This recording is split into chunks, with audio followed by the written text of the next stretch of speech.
한국형 차세대 전투기 공동투자 개발국인 인도네시아가 이번엔 스텔스 전투기인 미국 록히드 마틴사의 F-35를 도입할 뜻을 피력했다. 예산 부족을 이유로 KF-X 사업 분담금 지급을 미루면서도 다른 나라 첨단 무기에는 또다시 끊임없이 관심을 보이는 이 같은 행태를 놓고 인도네시아가 KF-X 대신 다른 마음을 품은 것 아니냐는 시각이 상당하다. 영국 군사 전문 매체 제인스 360 등에 따르면 사티 와휴 트랭고노 인도네시아 국방차관은 18일 CNN 인도네시아와의 인터뷰에서 현재 미국과의 정부 간 협정을 통해 F-35를 구매하는 방안을 고려하고 있다고 밝혔다. 희망하고 있는 러시아의 수-35 플랭커 2 다목적 전투기 도입이 미루어지자 차선책을 생각했다는 것이다. 트랭고노 차관은 수-35 도입을 포기하진 않았다면서도 난관에 부딪힌 건 사실이라고 말했다. 인도네시아의 F-35 도입 계획이 알려지자 방산업계에선 인도네시아가 다른 나라에서 KF-X의 대안을 찾으려 한다라거나 다른 나라 전투기에 입질하면서 KF-X의 분담금을 깎으려 하는 것 아니냐는 우려가 나온다. 현재 인도네시아가 재정 문제를 들어 KF-X 사업 분담금 지급을 미루고 있기 때문이다. KF-X와 F-35는 각각 4.5세대와 5세대 전투기로 체급이 다르지만 F-35 도입이 현실화되면 KF-X 도입에도 영향을 미칠 수밖에 없다. F-35의 대당 가격은 최소 8천만 달러로 추산되는데 한 개 대대 규모로 약 20대를 도입한다고 보면 16억 달러 이상이 소요된다. 2019년 한 해 인도네시아 국방 예산이 75억 3천만 달러라는 점을 감안하면 이 중 20%가 넘는 액수를 F-35 도입에 쏟아 부어야 한다는 의미다. 인도네시아 정부는 KF-X 전체 개발비 8조 5천억 원 중 20%에 해당하는 1조 7천억 원을 부담하기로 했지만 지난해 초까지 2,200억 원만 내고 분담금 지급을 중단했다. 인프라와 인력 개발에 예산 지출을 우선시하다 보니 분담금을 지급할 여력이 없다는 게 인도네시아 측의 설명이다. 그럼에도 인도네시아는 다른 전투기 도입의 가능성을 열어놓고 있다. 지난 1월 프랑스 매체들은 프라보와 수비안토 인도네시아 국방장관이 무기 구매 협상을 마무리하기 위해 프랑스를 방문했다고 보도했다. 수비안토 장관이 관심을 보인 무기에는 대당 가격이 최소 1,500억 원 이상인 프랑스 닥소의 라팔 전투기 48대가 포함돼 있었다. 사실이라면 7조 원이 훌쩍 넘는 사업 예산이다. 다만 인도네시아 정부는 해당 보도에 대해 공식 부인했다. 방산업계는 이밖에 인도네시아가 미국 록히드 마틴사의 F-16V 전투기 약 32대 구매 계획도 추진하는 것으로 파악하고 있다. 또 인도네시아 국방부는 지난해 말까지 수-35 구매 계약을 체결하기로 했다고 한다. 11대를 11억 4천만 달러에 구입한다는 세부 내용까지 외신을 통해 전해졌다. 상황이 이렇게 흐르자 한국 입장이 난감해졌다. 인도네시아를 방산업계의 신남방 정책 국가로 꼽고 KF-X 사업 등에 대해 공을 들여왔기 때문이다. 문재인 대통령과 조코 위도도 인도네시아 대통령은 지난해 6월과 11월 열린 정상회담에서 KF-X 사업의 원만한 추진을 협의한 바 있다. 정경두 국방부 장관도 같은 해 12월 마흐푸드 MD 인도네시아 정치법률안보조정 장관을 만나 KF-X 사업 성공을 위한 협조를 당부했다. 방산업계에선 인도네시아의 이중 행보를 정부 차원에서 엄중하게 인식할 필요가 있다는 지적이 나온다. 방산업계 관계자는 인도네시아가 단순 협상 차원에서 KF-X 분담금 지급을 미루고 있는 건지 우리 정부의 KF-X 사업 성공 여부를 의심하고 있는 건지 등 실제 의도를 알아봐야 한다며 그래야 우리도 플랜 B를 세울 수 있다고 지적했다. 인도네시아 국내적으로 조코 위도도 대통령과 프라보워 수비안토 국방장관의 불협화음이 무기 도입을 둘러싼 혼선의 원인이라는 분석도 있다. 정부 관계자는 인도네시아에서 공식적으로 KEFX 사업 지속 추진 의사를 피력해왔다며 분담금 납부 등을 놓고 꾸준히 협의를 이어나가는 중이라고 설명했다. 건군 이후 최대 사업으로 꼽히는 한국형 전투기 개발 사업이 공동개발? 투자국 인도네시아의 지속적인 분담금 미납으로 흔들리고 있다.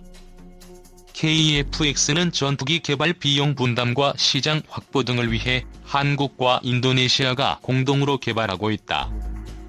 인도네시아 정부는 전체 개발비 8조 5천억 원 가운데 20%를 책임지기로 했지만 재정 문제를 이유로 분담금을 제때 내지 않고 있어 한국 정부와 개발 주체인 한국항공우주산업 부담이 늘고 있다는 우려가 나온다.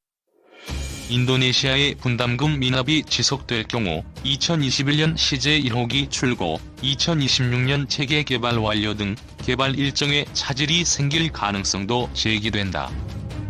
23일 방위사업청에 따르면 인도네시아 정부는 KFX 개발에 필요한 전체 분담금 1조 7천억 원 가운데 지난해 분담금과 올해 상반기 분담금 등 3천억 원을 미납한 상태다. 인도네시아 정부는 지난해에도 2017년 하반기 분담금 등을 내지 않고 있다가 올해 초 미납금 중 1,320억 원만 납부한 바 있다. 인도네시아 정부가 지금까지 낸 분담금은 1조 7천억 원 중 2,200억 원 수준이다.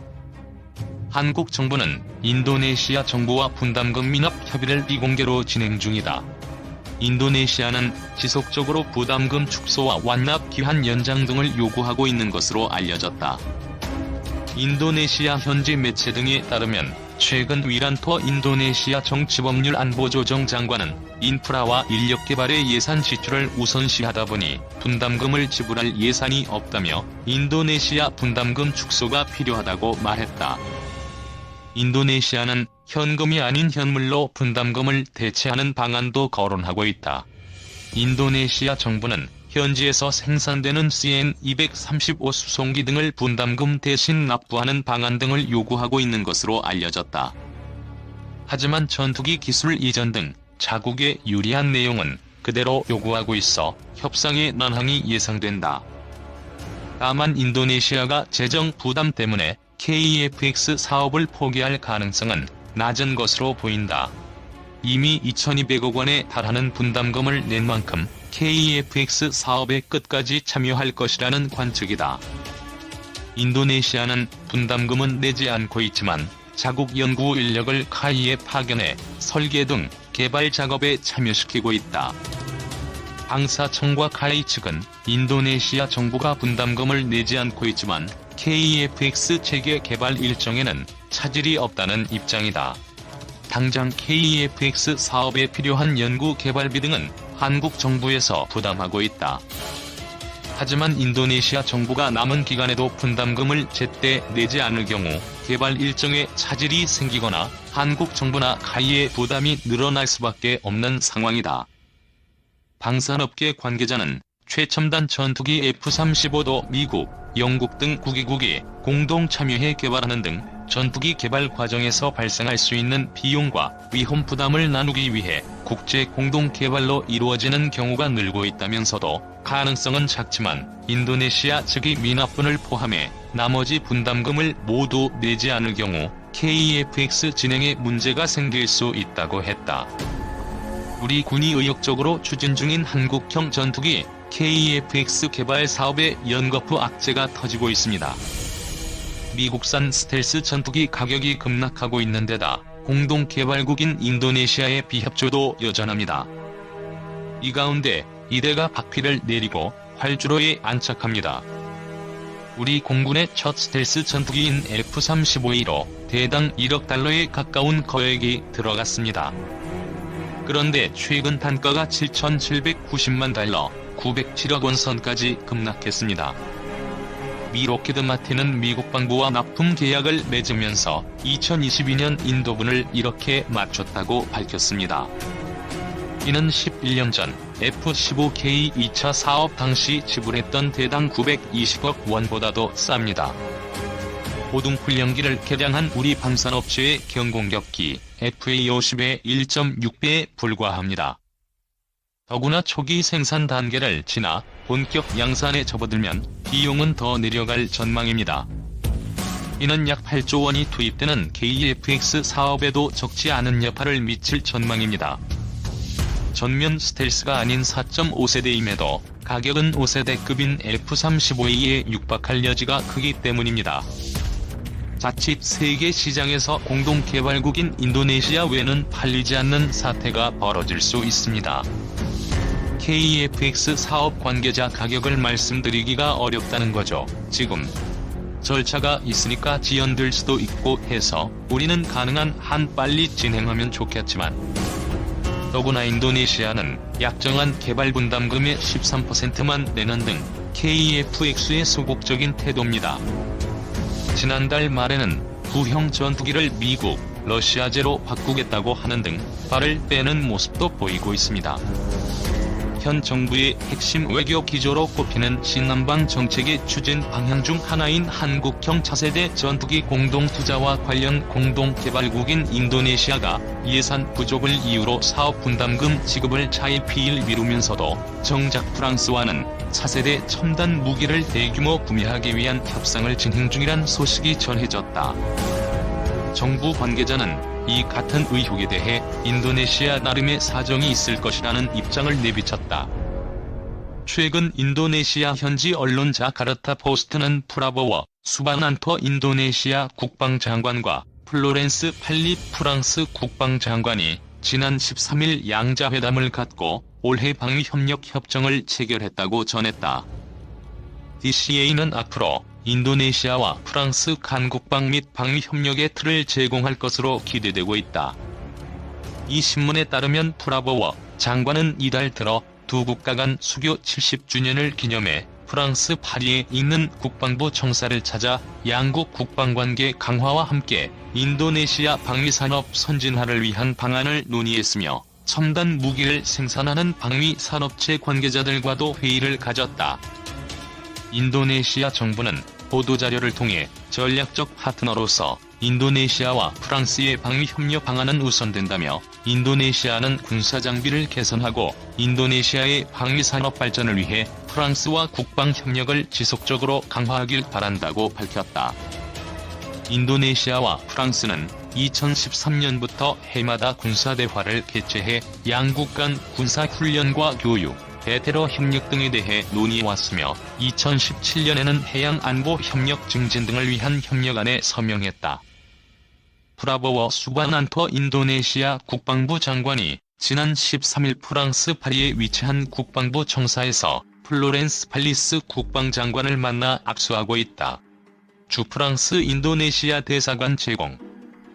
프랑스의 경제 전문지 라트리뷴는 17일 복수의 익명 소식통을 인용해 인도네시아 정부가 첨단 무기의 대규모 구매에 관심이 있다며 인도네시아와 프랑스 간 군사 협력의 구체적 내용을 전했다. 이 매체에 따르면 프라보워 장관은 프랑스 대표 방위산업체인 다소의 라팔 전투기 48대, DCNS 스코르트 잠수함 4대 및 고인드급 코르벳 초계함 2척 등에 대한 구매를 희망하고 있다고 보도했다. 다만 최종 계약은 아직 맺어지지 않은 것으로 전해졌다. 라트리뷴에 따르면 프랑스 정부는 지난 10년 동안 인도네시아에 13억 3,600만 유로의 무기를 판매했다. 라트리뷴은 이 같은 인도네시아의 무기 구매를 두고 남중국 해에서 중국 위협에 대한 방위력을 높이기 위한 목적으로 봤다. 중국이 남중국 해에서 영토 분쟁을 일으켜 관련 국가들의 재무장으로 이어지고 있다고 이 신문은 분석했다. 아울러 실제로 남중국해 보르네오 섬 인근 나투나 제도 주변에 인도네시아 정부는 전투기와 군함을 배치했다고 덧붙였다. 연합뉴스에 따르면 인도네시아는 2016년부터 남중국해 주변 나투나 제도 주변 해역에서 중국과 업권 등을 놓고 신경전을 벌여왔고, 이듬해 7월엔 제도 주변 지역을 북나투나해로 명명한 뒤 구축함과 전투기 등을 수용하는 새 군사기지 건설 등을 통해 영유권 주장을 강화해왔다. 한국형 차세대 전투기의 전면부 기본 설계 형상 모습. 방위사업청 제공. 인도네시아 정부가 이처럼 프랑스 정부와는 군사협력을 통한 방위비 지출을 늘리면 우리나라 무기의 도입에는 소극적일 수밖에 없다는 우려가 나온다. 현 정부는 인도네시아를 포함한 아세안과 인도 등을 상대로 한 신남방 정책을 핵심 외교 기조로 들고 있다. 이 중 인도네시아와는 국방, 방산 협력 확대를 통해 함인리 차세대 전투기 등의 공동 개발 사업을 추진하는 등 방산 협력 기반을 마련하겠다는 청사진을 제시해왔다. 실제로 문재인 대통령과 조코 위도도 인도네시아 대통령은 지난해 6월 주요 20개국을 계기로 정상회담을 갖고 현재 진행 중인 양국 간 차세대 전투기 공동 개발 사업이 원만히 추진되기를 기대한다고 밝힌 바 있다. 21일 중앙일보에 따르면 인도네시아 정부는 KF-X의 전체 개발비 8조 5천억 원 중 20%에 해당하는 1조 7천억 원을 부담하기로 했지만 지난해 초까지 2,200억 원만 내고 나머지 지급을 중단했다.